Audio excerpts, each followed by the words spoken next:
A couple of days ago, the New York Times put out an article discussing the closure of world-famous restaurant Noma. In 2018, I actually went to Noma, and I thought that I would talk about my experience. So come with me on a little show and tell. Before we entered the restaurant, they led us into the greenhouse. They gave us a little tour and talked about how they grow their own microgreens and herbs. Offered a little aperitivo if you're into that sort of thing, and then we went inside. If you're wondering how does one get into one of the most prestigious restaurants in the world, the answer is super easy. Get on a wait list. We came in not knowing anybody, but when you're sitting at a table for 4 hours eating organ meat with people, you get to know each other. The real organ meat was the friends we made along the way. Let's get into it. I need to warn you now that if you're squeamish, you're not going to want to watch this. If you have a delicate sensibility, you are not going to want to watch this. Shit's about to get real weird. Here we have a hot broth with a squirrel ferment. What is squirrel ferment? Is it actual squirrel? I don't know.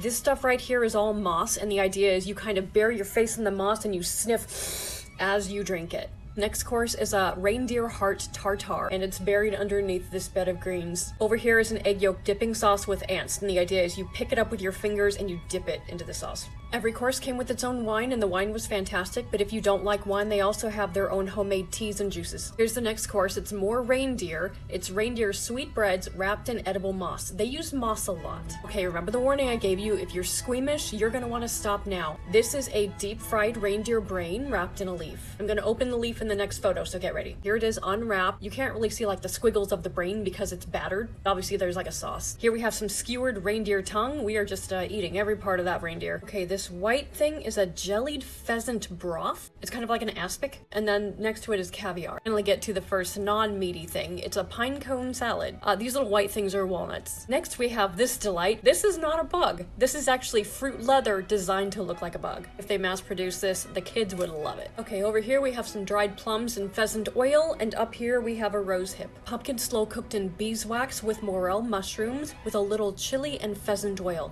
Delicious. And we had a kind of intermission, and we were able to walk through the kitchen, and the chefs are all hot. Every single one. Here we have a mushroom salad, truffle cut up to look like a leaf, and the stem is actually made of pretzel. Okay, now we've left the reindeer portion of the tour, now we're moving into ducks. This is a duck breast, extremely rare. Here's some cured duck meat, think prosciutto. Actually cannot show you this, it's that graphic. I'm going to describe it in the comments, but I'm not going to show you. Here is a pretty little sunflower seed salad. There's also a little graphic, so get ready. This is a duck breast still attached to the wing. This one honestly bothered me because the wing doesn't add anything except for theatrical nihilism. Okay, we've hit the dessert portion of the tour. Now we're going to eat some blueberry sorbet with ants. Then we have some deep fried moss rolled in chocolate. I told you, they use moss a lot. Our final dessert of the night is chicken feet. Except it's not actually chicken feet. It's caramel-filled chocolate painted to look like chicken feet.